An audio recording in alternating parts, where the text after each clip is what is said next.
توضیح بدین چیکار میکنین، چی میفروشین، از کجا میارین این محصولاتو؟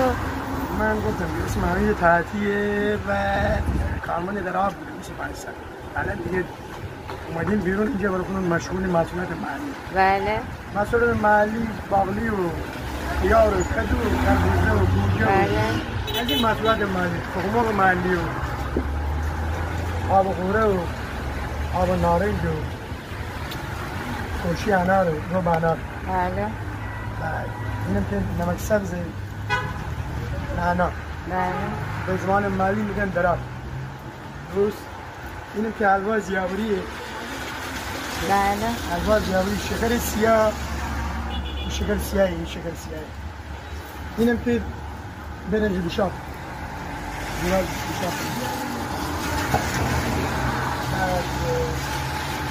از لبوهاتون بگین چی کار میکنین؟ لبوی اصفهان.